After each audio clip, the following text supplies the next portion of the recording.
Hi everyone, welcome.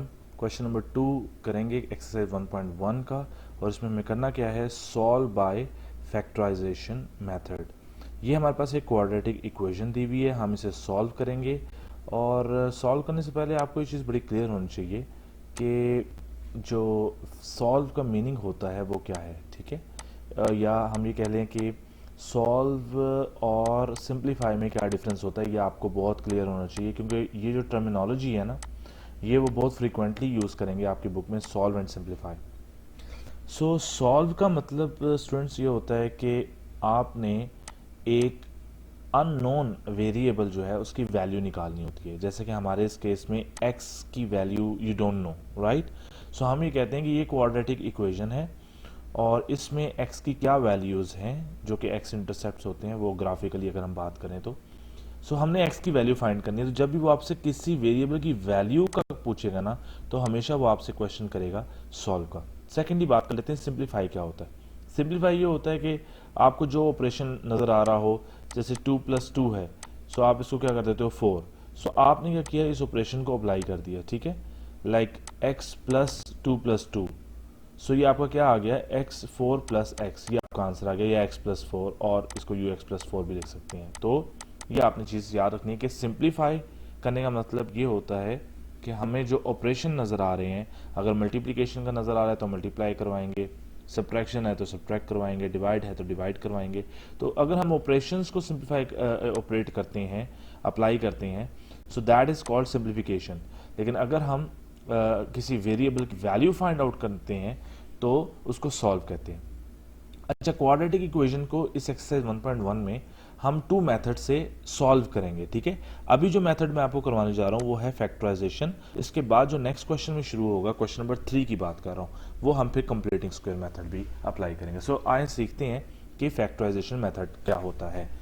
So guys, सबसे पहले इसमें आपने ये करना है, जब आपने फैक्टराइजेशन करनी है, सॉल्व करना है बाय फैक्टराइजेशन, सो आपको इस फैक्टराइजेशन के बारे में भी नाउ हाउ होनी चाहिए। तो बहुत सिंपल छोटी सी बात बता देता हूँ। फैक्टराइजेशन ये होती है, जैसे कि अगर मैं यहाँ पे एक नंबर लिखता हूँ आपके सामने 6, सो अगर मैं आपसे पूछता हूँ इसके क्या फैक्टर्स होंगे, सो इट मीन्स मैं आपसे ये पूछ रहा हूँ कि what 2 numbers you multiply, not 2, 3 भी कह सकते हैं, यानी ऑल दोज नंबर्स कि जिन्हें मल्टीप्लाई करूँ तो मेरे पास क्या आ जाए, 6 आ जाए, ठीक है।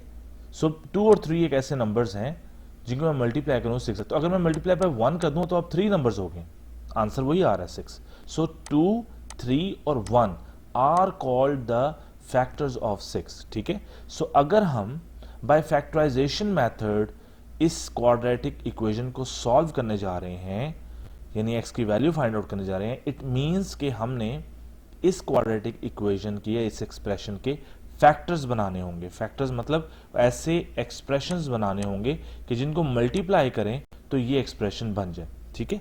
ऐसा करने के लिए अब आपको क्या करना होगा, सबसे पहला स्टेप, आपने इसके कोएफिशिएंट्स की इंफॉर्मेशन लिखनी होगी, ठीक है, कि क्या कोएफिशिएंट्स की इंफॉर्मेशन है। ले जी, ए कोएफिशिएंट क्या है जल्दी से बता दें, यहाँ पे वो है 1 और प्लस का, ठीक है। बी क्या है, वो है जनाब यहाँ पे -1, और सी कोफिशिएंट नहीं है, इसको हम कांस्टेंट टर्म बोलते हैं, वो क्या है, वो है जी -20। ये आपका फर्स्ट स्टेप होगा इस मेथड में। सेकंड स्टेप जो है वो आप ये करेंगे कि आपने हमेशा ए और सी को आपस में मल्टीप्लाई करवाना है। अच्छा जी, ए क्या है, वो है 1, और टाइम्स सी क्या है, वो है -20। तो जब आपने इसको मल्टीप्लाई करवाया तो आंसर आ गया -20। ओके हो गया। ये आपको 2 स्टेप्स पता लग गए। फर्स्ट स्टेप में आपने ए बी सी की वैल्यू लिखनी है, और सेकंड स्टेप में आपने ए और सी को मल्टीप्लाई करवाना है। अच्छा, अब इसको क्यों मल्टीप्लाई हमने करवाया, ज़रा वो मैं आपको बता दूंगा, क्योंकि हमें फैक्टराइजेशन मेथड करना है। अब इसके बाद क्या करेंगे, इसके बाद आपने ये जो आंसर आएगा आपके पास -20, इसको आपने -20 को आपने इसके आपने बनाने हैं फैक्टर्स। सो यहाँ पे जब मैं ये फैक्टर्स बनाने का सबसे इजी मेथड है, ठीक है। फैक्टर्स मतलब कि वो क्या नंबर्स हैं जिनको मल्टीप्लाई करें तो 20 आ जाता है। तो वो नंबर्स निकालने के लिए आप यहाँ पे क्या करेंगे, ये टू क्रॉस लगाएंगे, आई मीन टू लाइंस लगाएंगे और मेथड स्टार्ट, इसको डिवाइड करेंगे 20 को स्मॉलेस्ट पॉसिबल नंबर से। तो स्मॉलेस्ट पॉसिबल नंबर आपने हमेशा 2 से स्टार्ट किया करना है, यानी कि अगर 2 इसे डिवाइड कर दे तो इस केस में 2 डिवाइड कर रहा है, अगर नहीं करेगा आप 3 चेक करिएगा, ठीक है। लेकिन आपने स्टार्ट जो है ना वो मिनिमम नंबर से करना है, वो 2 है आपके पास smallest number. So 20 divide by 2 क्या होता है, या 2 10 टाइम्स 10 क्या होता है, 2 टाइम्स 10 ऐसे कर लें, 2 टाइम्स 10 20, ठीक है। उसके बाद फिर अगेन 10 किससे डिवाइड हो सकता है, 2 से, सो 5, 2 टाइम्स 5, 2 टाइम्स 5 इज 10। उसके बाद 5 किसी और नंबर से डिवाइड नहीं होता एक्सेप्ट इटसेल्फ, सो 5। तो आपके पास फैक्टर्स क्या बन गए, आपके पास फैक्टर्स बन गए 2 टाइम्स 2 टाइम्स 5 और times 1 is equals to 20। Guys यहाँ तक आपको क्लियर हो गया। सबसे पहला स्टेप आपको पता है, सेकंड पता है, और थर्ड में आपने जो ये प्रोडक्ट होगा उसके आपने फैक्टर्स बना लेने हैं। उसके बाद ये करना है कि आपने ये देखना है कि ये 4 नंबर्स हैं, इनको आपने कंबाइन करना है या इसके पेयर्स बनाने हैं, ठीक है। 2 नंबर्स बनाने हैं आपने इनसे, ठीक है। मुझे नहीं पता आपके डिफरेंट केसेस में यहाँ फैक्टर्स डिफरेंट आएंगे। अभी तो फैक्टर्स 1 2 और 3 और 4 आ रहे हैं ना, 4 फैक्टर्स आ रहे हैं, लेकिन हो सकता है किसी केस में आपके 6 फैक्टर्स आए, किसी केस में आपके 2 ही फैक्टर्स आए, किसी केस में आपके 8 फैक्टर्स आए। तो केस पे डिपेंड करता है, बट आपके पास जब फैक्टर्स आ गए, सो आफ्टर दैट आपने इन फैक्टर्स को जोड़ के 2 ऐसे नंबर्स बनाने हैं। मैं बार बार बोल रहा हूं, 2 ऐसे नंबर्स बनाने हैं कि जिनको मल्टीप्लाई करें तो AC आ जाए, जो आपने प्रोडक्ट निकाला था, और अगर इनको ऐड और सब्ट्रैक्ट करें तो आपके पास क्या आ जाए, B, ठीक है। आपके पास क्या आ जाए, B आना चाहिए। और B हमारे पास क्या था, B हमारे पास आपके पास ये है -1, सो यहां पे मैं लिखता हूं -1, ठीक है। तो 4 और 5 को मैं क्या करूं कि -1 मुझे दे दें, तो मैं -5 करूंगा और +4 करूंगा। आपको बिल्कुल इजाजत है, आप इन दोनों नंबर्स को कोई भी साइन दे सकते हैं, आपकी ये कंडीशन फुलफिल होनी चाहिए कि B -1 आना चाहिए। तो मैंने 5 के साथ माइनस लगा दिया और 4 के साथ प्लस लगा दिया और इनको सिंप्लीफाई किया तो मुझे पता लग गया -1 आता है। अच्छा एक बात बताऊं आपको, जो साइंस यहां बनेंगे ना, यानी 5 के साथ माइनस बना है और 4 के साथ वही साइंस आपने यहां भी लगा देने हैं। तो आपका पता है क्या होगा, जब आप ये साइंस लगाएंगे ना तो एग्जैक्ट जो प्रोडक्ट बनेगा ना वो एग्जैक्ट वही आंसर बनेगा जो आपको यहां पर जो AC का बन रहा था, ठीक है। तो ये मैंने आपको समझाया है कि ये 2 कंडीशंस फुलफिल होनी चाहिए, बहुत इंपॉर्टेंट है। इस क्वेश्चन को अगर आपने अच्छे से समझ लिया तो अगले आने वाले सारे पार्ट्स जो हैं वो आप इजीली क्लियर जो है वो कर सकते हैं, ठीक है। इजीली आप सॉल्व कर सकते हैं। तो ये आपका AC बनना चाहिए और B बनना चाहिए थ्रू दिस मेथड। अच्छा जब आपके ये फैक्टर्स बन गए तो ये जो नंबर्स आएंगे -5 और 4, ये बहुत इंपॉर्टेंट होंगे, ठीक है। इनको आपने इस मिडिल टर्म की जगह पर पुट करना है, ठीक है। अब कैसे पुट करना है वो मैं आपको दिखाता हूं। आपने लिखना है x² as it is first term, और आपके पास नंबर्स क्या बने हैं, मैं यहाँ पे लिख रहा हूँ जरा, -5 बने हैं और +4 बने हैं, ठीक है। अब आपने इनको पुट कैसे करना है वो देखें। आप लिखेंगे -5x, x लगाना है आपने इनके साथ, ठीक है, और +4x, ठीक है। और ये जो थर्ड टर्म है इसको आपने एज इट इज यहां कॉपी कर देना है, -20 = 0। ये है फैक्टराइजेशन मेथड, ठीक है। मैं आपको डिटेल में समझा रहा हूं। सो ये जो 2 फैक्टर्स आपने 2 नंबर्स निकाले अपने सारे प्रोसेस से, उन नंबर्स को आपने क्या करना है, इस x की प्लेस पर फिट कर देना है। देखें पूरे के पूरे मैंने 2 जो नंबर्स थे वो यहाँ पे फिट कर दिए हैं, ओके। अच्छा अब आपके ज़हन में ये आ रहा होगा कि 4 पहले लिखना है कि 5 पहले लिखना है, तो इसमें कोई फर्क नहीं पड़ता। आप 4 भी पहले लिख सकते हैं, +4x लिखें और -5x लिखें, कोई उसमें आपका आंसर सेम आएगा। जब आपने यहां तक पहुंच गए उसके बाद द नेक्स्ट स्टेप इज कि आपने ये जो, अब कितनी टर्म्स है यहाँ पे, 1 2 3 4, लेफ्ट हैंड साइड पे मेरे पास कितनी टर्म्स बन रही हैं, 4। सो आपने फर्स्ट 2 टर्म्स में से क्या करना है, कॉमन लेना है, कॉमन निकालना है। तो कॉमन क्या चीज होती है, कॉमन क्या चीज़ होती है? कॉमन वो होता है जो इन दोनों टर्म्स में होता है। सो क्या है इन दोनों टर्म्स में कॉमन? एक्स। आपको कैसे पता चलेगा? मैं आपको बताता हूँ। जब भी आप कॉमन निकालना है ना, तो आपने ये देखना है कि x यहाँ भी है, x यहाँ भी है, तो मैं क्या लूँ, एक्स स्क्वायर को बाहर लिखूँ या x को बाहर लिखूँ? आपने हमेशा स्मॉलेस्ट पावर को चूज करना है। तो मैं यहाँ पे क्या लिखूंगा, का कलर चेंज करते हैं, मैं यहाँ पे क्या लिखूंगा, मैं यहाँ पे लिखूंगा x। कॉमन आ गया।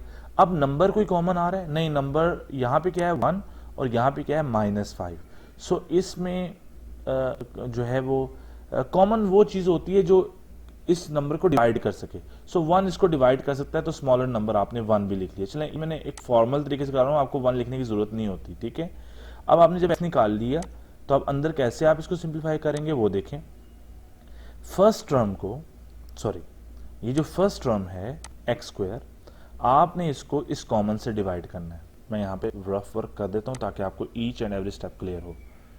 ये एक्स स्क्वायर है, आपने इसको किससे डिवाइड करना है यहाँ आंसर लिखने के लिए? एक्स से, जो आपने बाहर कॉमन लिखा है। एक्स से जब आपने डिवाइड किया तो कैसे डिवाइड करेंगे? इजी मेथड बता रहा हूँ। ये पावर 1 है, ये पावर 2 है, तो इस पूरे को यहाँ से काट दें और इस पावर को 1 कर दें। एक लेस, क्योंकि एक पावर है ना, तो एक एक कट जाएगी और एक पावर बाकी रह जाएगी, तो आपका आंसर क्या आ जाएगा? एक्स। ये आंसर आपने यहाँ पर पुट कर देना है। उसके बाद साइन क्या आ रहा है? माइनस का। इसको साइन को आपने यहाँ पे लाके पुट कर देना है एज इट इज। इसके बाद क्या आ रहा है? 5x। सो 5x को भी आपने इस कॉमन से डिवाइड करना है। सो आइए डिवाइड करते हैं, 5x divided by x। So x और x कैंसिल हो जाएंगे, तो आंसर क्या आ जाएगा? 5। तो आपने यहाँ पे 5 लिख देना है। तो गाइज ये वे है जब आप इसी टू टर्म्स में से जब आप कुछ कॉमन निकालते हैं, और कॉमन निकालने के बाद अंदर क्या रह जाएगा उसको कैसे फाइंड आउट करना है, वो आपने इस मेथड से ये डिवाइड करके आपने फाइंड आउट करना होता है। अच्छा, अब हम वर्कआउट करते हैं सेकेंड टू जो टर्म्स हैं उनके ऊपर। सो इसमें अब आप देखें क्या कॉमन है। पहले तो आप देखें दो नंबर्स को, यानी 4 है और 20 है, तो कॉमन क्या लिखेंगे? मैंने आपको कहा है हमेशा स्मॉलर नंबर कॉमन लिखना है, तो स्मॉलर नंबर 4 है।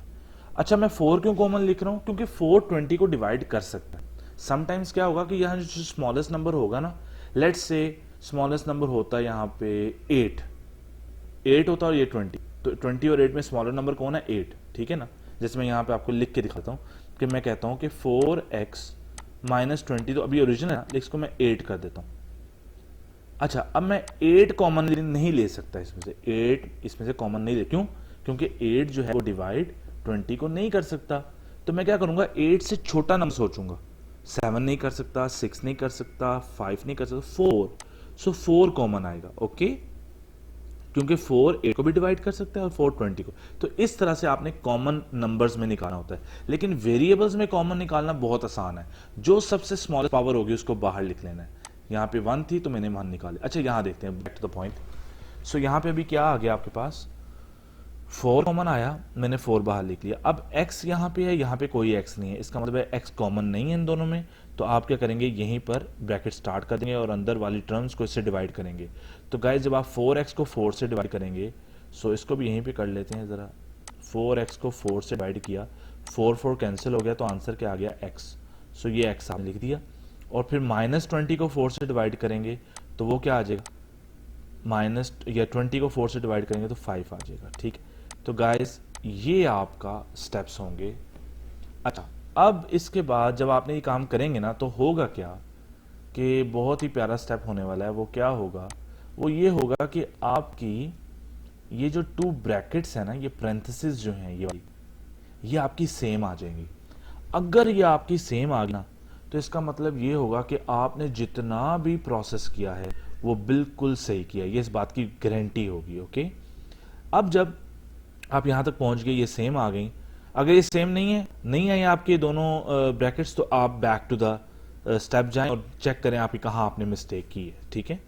अब यहाँ से आपने क्या करना, जब आप यहाँ तक पहुँच गए सही से, सो आप अब आपने x माइनस 5, आपके पास क्या है? एक टर्म तो आपके पास ये है और एक टर्म आपके पास ये है। अब इनमें से कॉमन क्या है? इन दोनों, अब मैं इसको इस पूरी टर्म को एक कंसिडर कर रहा हूं, इस पूरे को एक कंसिडर करूंगा। ये प्रोडक्ट है ना, ये प्रोडक्ट है, ठीक है। अब मैं इसको तो इसमें कॉमन क्या आ रहा है, कॉमन का मतलब होता है सेम सेम, तो क्या सेम सेम आ रहा है, x माइनस 5 और x माइनस 5, तो आपने कॉमन इसको बाहर लिख लेना है x माइनस 5। तो फिर अंदर क्या आएगा, जैसे हम कॉमन जब बाहर निकालते हैं अंदर बाकी क्या बच जाता है, उसको सिंप्लीफाई क्या करेंगे। सो जब आप इसको सिंप्लीफाई करने लगे हैं तो आपने इसी तरह जिस तरह आपने ऊपर किया, आपने इस पूरी टर्म को इससे डिवाइड करना है। आए तरह इसको नीचे डिवाइड करते हैं, यहां पे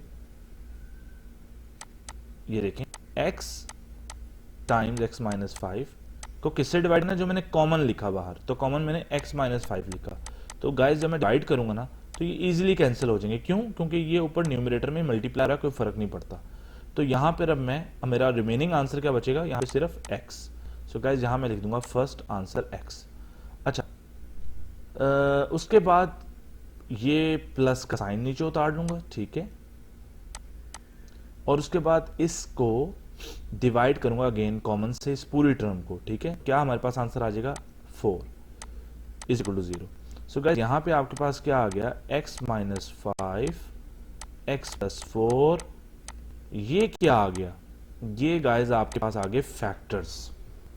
ये जो हम कह रहे थे ना शुरू से शोर मचाया हुआ था कि जी फैक्टराइजेशन करें फैक्टराइजेशन करें तो ये गाइस ये मेथड है एक क्वाड्रेटिक एक्सप्रेशन को, एक्सप्रेशन मैं बोल रहा हूँ, इक्वेशन नहीं बोल रहा अभी, एक्सप्रेशन मतलब मैं सिर्फ लेफ्ट हैंड साइड की बात कर रहा हूँ, या क्वाड्रेटिक इक्वेशन को फैक्टराइज करने का। तो ये मैंने फैक्टर्स बना दिए। तो गाइस मैंने फैक्टर्स की क्या डेफिनेशन बताई थी कि ऐसे एक्सप्रेशंस जिनको मल्टीप्लाई करें तो क्या बन जाए, जो आपका ओरिजिनल एक्सप्रेशन है, जो कि ये है।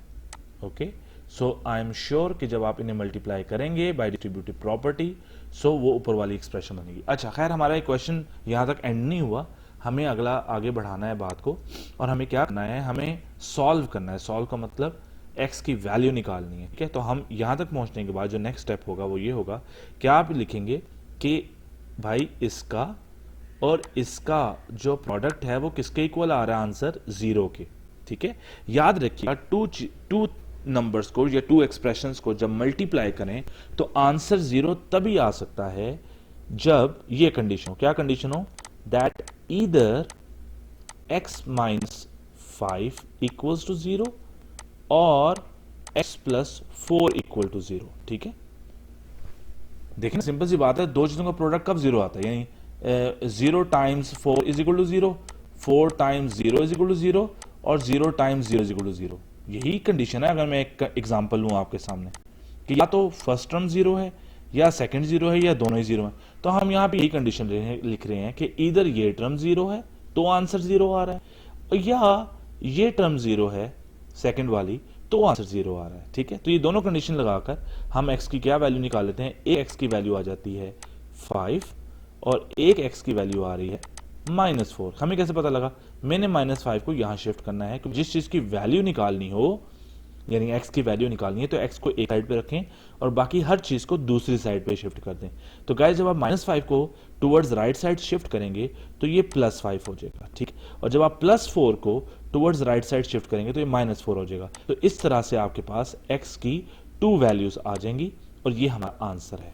जब भी आपके पास ये आंसर आ जाएगा तो आपने उसको सॉल्यूशन सेट में रिप्रेजेंट करना होगा। तो आप कहोगे the solution set is, solution set is क्या है वो गाइस, सॉल्यूशन सेट जब भी लिखते हैं तो वो आप ब्रेसेस में लिखते हैं, यानी फ्लावर ब्रैकेट्स में लिखते हैं।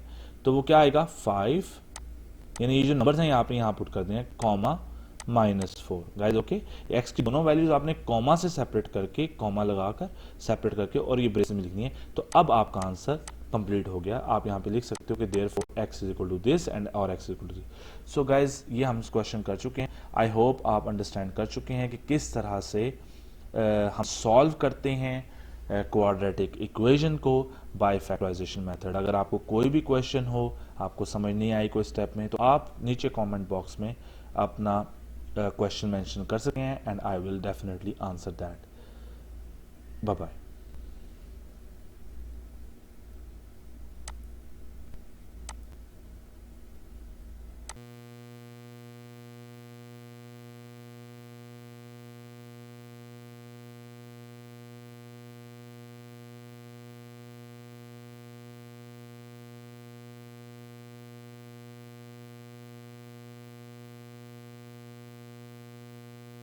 और गाइस इसमें एक लास्ट बात मैं आपको बता दूं कि बिकॉज आप सॉल्व कर रहे हैं क्वाड्रेटिक इक्वेशन को, तो क्वाड्रेटिक इक्वेशन बाय डेफिनेशन उसकी यही है कि बाय डेफिनेशन उसकी यही प्रॉपर्टी है कि क्वाड्रेटिक इक्वेशन की मैक्सिमम डिग्री 2 होती है, यानी x की मैक्सिमम पावर 2 होती है। तो जब पावर 2 होती है किसी भी एक्सप्रेशन की या इक्वेशन की, उसमें वेरिएबल की, तो उसकी हमेशा से 2 वैल्यूज आती हैं। ठीक है, तो ये आपने हमेशा बात याद रखनी है कि x की 2 वैल्यूज क्यों आ रही हैं, बिकॉज उसकी डिग्री जो है वो 2 है।